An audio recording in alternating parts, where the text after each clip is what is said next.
Buenas tardes, mi nombre es Vladimir Quienes Cárdenas, soy estudiante del Colegio de Ingeniería Industrial de la Benemérita Universidad Autónoma de Puebla y el día de hoy voy a presentar este tema, el cual es exponer esta infografía para la materia de electricidad y magnetismo del tercer semestre. Bueno, el día de hoy vamos a hablar acerca de los circuitos en paralelo. Bueno, para empezar a hablar de este tema vamos a definir muy bien qué es un circuito en paralelo. Un circuito en paralelo hace referencia a un circuito eléctrico que cuenta con dos o más formas para que la carga eléctrica fluya. Ese es un circuito estándar muy utilizado en casas y en aparatos, debido a que brinda una forma de flujo de corriente hacia el aparato pues crea un circuito en el que existe un sistema de potencia mucho más estable y eficiente. eh, por eso es que es tan importante dentro de este tipo de objetos. Asimismo vamos a hablar del voltaje, el voltaje en un circuito en paralelo. Mientras que en un circuito en serie la corriente a través de cada uno de sus componentes, como todos sabemos, va a ser la misma, y el voltaje a través del circuito va a ser igual a la suma de los voltajes a través de cada uno de sus componentes. En un circuito en paralelo el voltaje en cada uno de sus componentes va a ser el mismo y la corriente va a ser el total. La corriente total pues es la suma de todas las corrientes a través de cada uno de sus componentes. Asimismo vamos a hablar de la ley de Kirchhoff. Esta es una ley reconocida en el ámbito de la electricidad, la cual nos dice que la suma de las corrientes que van a entrar a un nodo va a ser igual a la suma de las corrientes que van a salir. De forma equivalente, la suma de todas las corrientes que pasan al nodo va a ser igual a cero. Y pues aquí nos dice que esta fórmula es válida también para algunos circuitos complejos. La resistencia total en paralelo. Para los resistores en paralelo, la resistencia total es el inverso a la suma de los inversos de los resistores individuales. ¿Cómo lo podemos apreciar aquí? Esto va a ser igual a el inverso de la suma de los inversos de los resistores individuales. Y bueno, la ley de Ohm en circuitos en paralelo. La ley de Ohm lleva este nombre por George Ohm, quien descubrió que el flujo de corriente, y vamos a citar aquí que este es el enunciado, el flujo de corriente a través de un conductor está directamente relacionado con la tensión y la resistencia.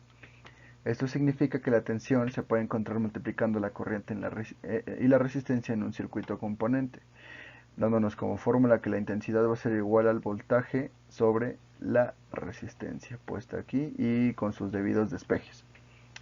Y bueno, hablando de las fuentes de corriente en paralelo, nos encontramos que dice que se van a reducir sumando algebraicamente las corrientes individuales y pues que no importa tanto el orden.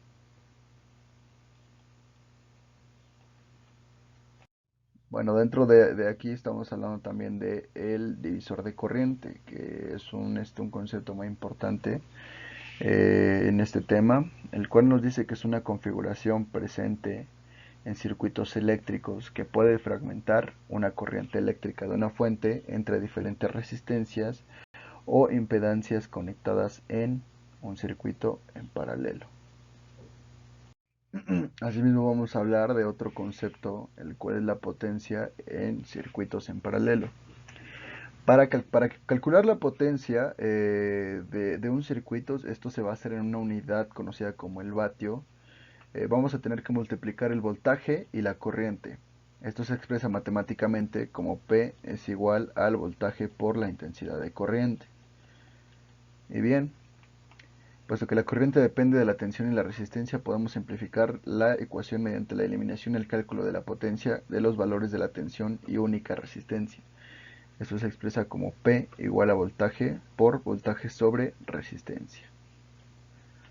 Bueno, asimismo vamos a hablar por último de este concepto, el cual son las aplicaciones de los circuitos en paralelo. Bien, vamos a empezar diciendo, y como le mencionamos al principio de esta exposición, que los circuitos en paralelo tienen mayor cavidad bueno, vamos a hablar de estos tres, de esas tres áreas, las cuales son en hogares, en infraestructura y en aparatos. Para empezar vamos a hablar de que en los hogares sería difícil, es difícil encontrar algo que no use unos circuitos en paralelo, debido a que si nosotros conocemos las luces, esas luces que se llaman luces en serie, las luces de Navidad que todos compran en sus debidos puestos, en sus debidas tiendas cuando llega la Navidad, van en un circuito en serie. Eso quiere decir que cuando una se funde en automático, el sistema deja de funcionar hasta que pues uno reemplace esa luz que se acaba de fundir por una nueva. Imagínense que esto pasara con casi todos los aparatos electrónicos que tenemos, o sea que a tu computadora le fallara una parte electrónica y que dejara de funcionar hasta que se la cambiaras. Pues no, para eso existe la mayoría de los dispositivos eléctricos que tenemos funcionan en un circuito en paralelo. Asimismo como los cableados eléctricos básicos de las casas, la potencia puede cortarse en un dispositivo aparato o en una línea sin cortar la potencia del otro. Hablamos también de la infraestructura. Cuando baja la potencia en la toma de algún circuito, los demás se mantienen y siguen funcionando. Los circuitos en paralelos también pueden facilitar el suministro de energía entre las distintas casas y edificios. Y bueno, por último vamos a hablar de aparatos. Y los circuitos en paralelo se utilizan dentro de muchos dispositivos y aparatos electrónicos. La razón principal por la que se usa este tipo de circuitos en este contexto es para aprovechar más de una fuente de energía, al igual que cuando se usa más de una batería en un solo dispositivo portátil. Bueno, esta fue mi exposición. Mi nombre es Vladimir Quiñones Cárdenas. Espero que les haya gustado. Hasta la próxima.